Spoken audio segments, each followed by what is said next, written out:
Good morning. It is 7 a.m. in Smiths Lake, the central coast of New South Wales here in Australia. This is where my parents live, and this is the view I have right now.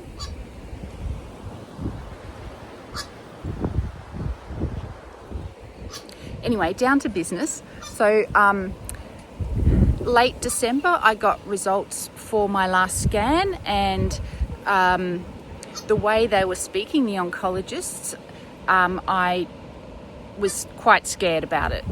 And some things had grown and some things had shrunk.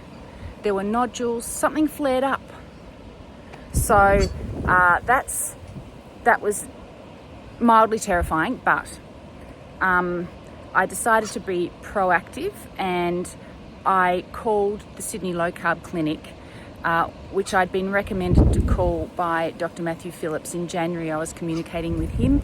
He does research into the metabolic treatment of cancers, particularly GBMs, glioblastomas, and he said he couldn't help me as such, but I told him what my GKI numbers were, and he said they're pretty good, but you'll need to be around the 3 mark. But I'm thinking now, from recent information, I'll need to get that lower. Anyway, the exciting news is I'm going today to the Low Carb Clinic, and I'm going to get all the information, and it's going to set me up for the future here, and it should set me up for my next scan.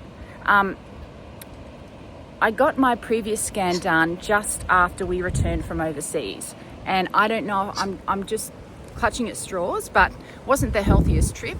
It probably was compared to a lot of people, but it was not keto. So my husband was saying, well, maybe it's just that flared things up. I think, well, maybe it was. Maybe it wasn't. Maybe the sun won't rise tomorrow. Who knows? But yeah, so Dad and I are driving there today. It's going to be about 3.5 hours, and going to really, I'm going to record the session because I never remember the things that count. People ask me, so what is this low carb diet? And then I just ramble on like I'm rambling now. And I think if only I could say this like a low carb doctor says it, they'd all be on board. But they wouldn't be on board because no one's on board, even though there's so many low carb doctors. So this is my quest. And I'm not going to leave here tomorrow. I was going to leave here tomorrow when I got back with Dad, but I am going to stay at least another day because, I mean, how could you not? I mean, seriously?